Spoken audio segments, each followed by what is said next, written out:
जय हिंद, जय सनातन। हाजिर हैं हम इंडिक्स ऑनलाइन की एक और बेहद महत्वपूर्ण और प्रेरणादायक वीडियो के साथ। क्या आप जानते हैं कि बिना तोप बंदूक के किसी देश को कैसे गुलाम बनाया जाता है? जवाब है वहां की युवा पीढ़ी को ड्रग्स की लत लगाकर।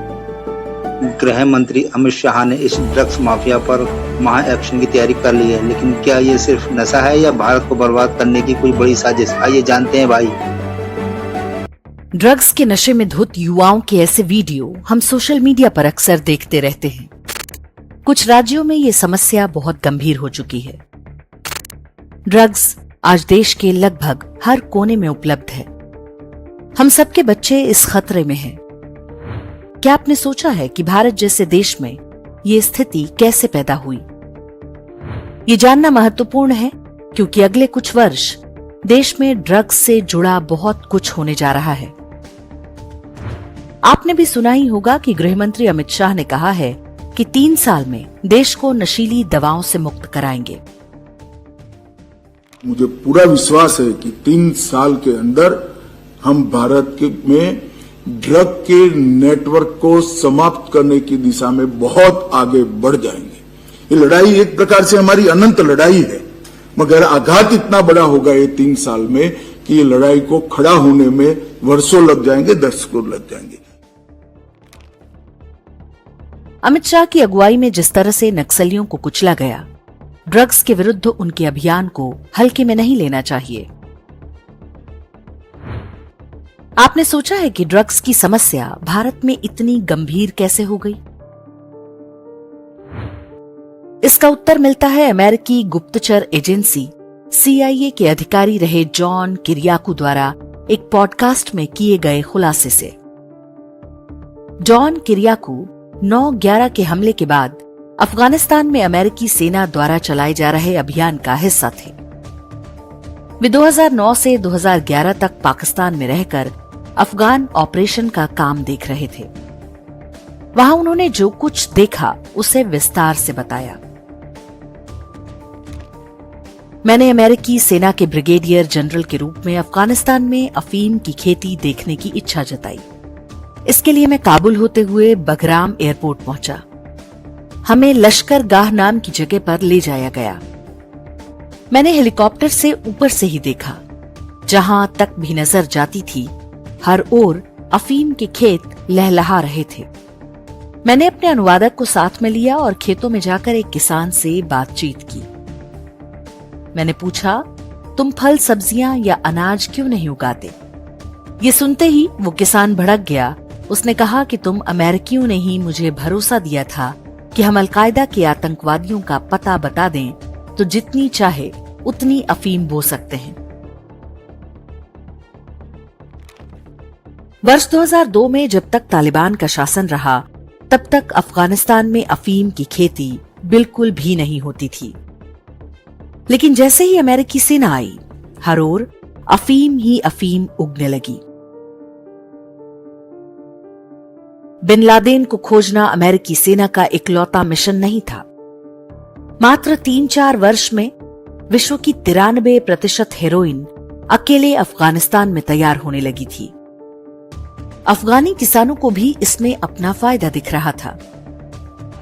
जैसे ही अमेरिका अफगानिस्तान से भागा, वहां अफीम की खेती भी समाप्त हो गई।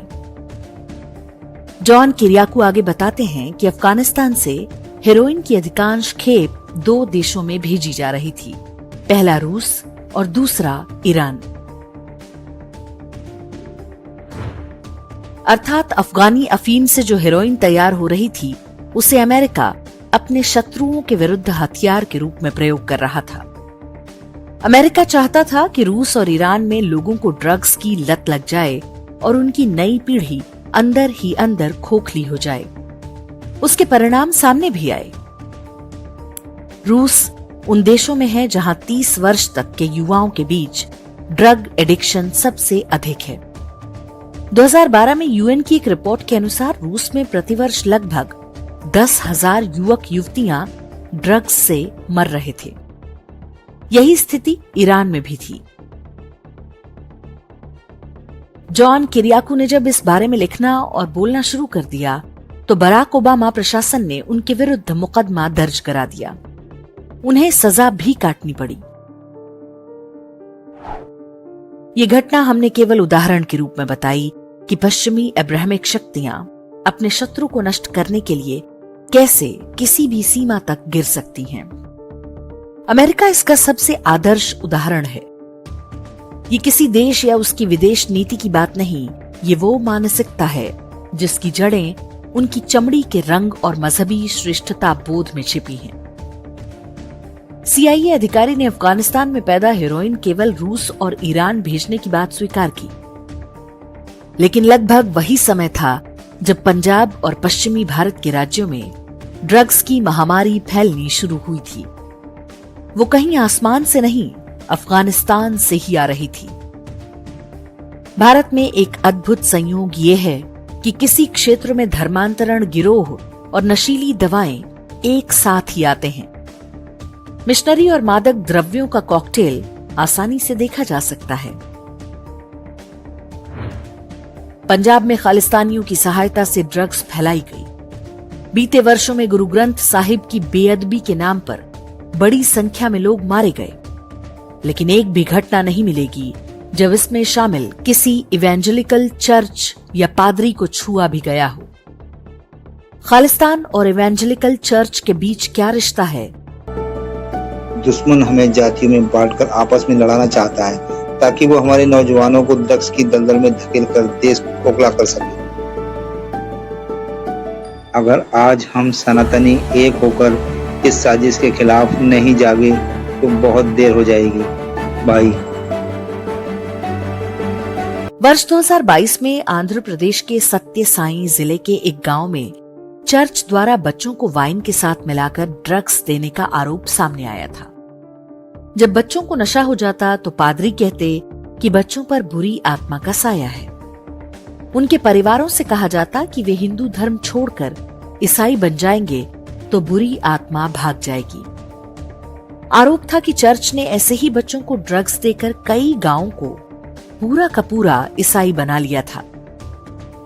तब आंध्र प्रदेश में जगन मोहन रेड्डी की सरकार थी जो स्वयं भी ईसाई था। वापस लौटते हैं हेरोइन के अंतर्राष्ट्रीय व्यापार पर।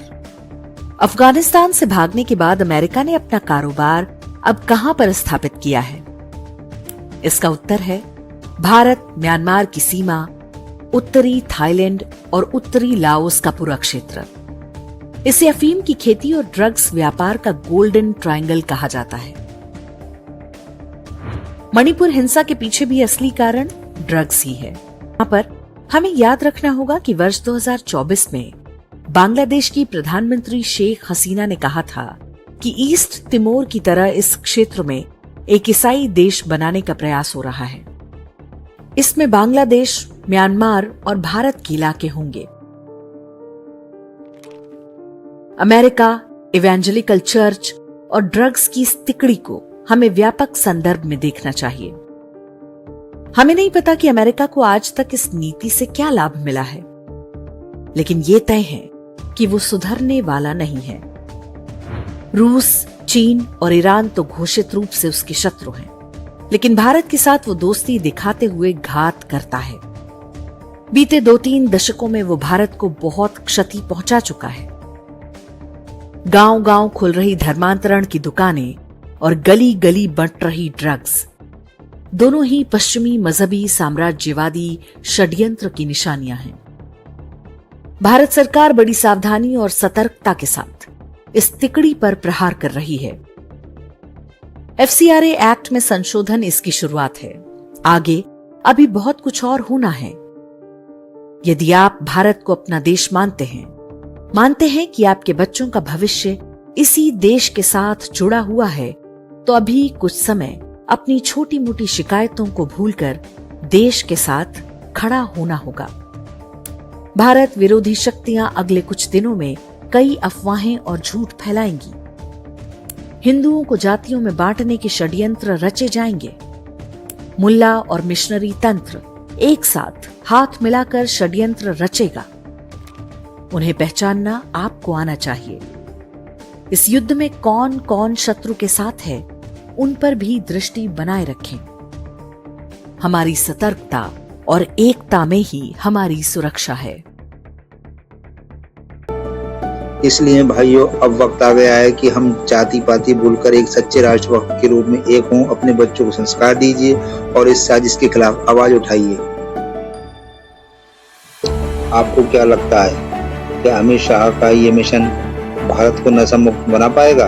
कमेंट में जरूर बताएं। चैनल को सब्सक्राइब और वीडियो को लाइक करना मत भूलना। तो चलिए मिलते हैं इंडेक्स ऑनलाइन की अगली वीडियो के साथ। जय हिंद, जय सनातन।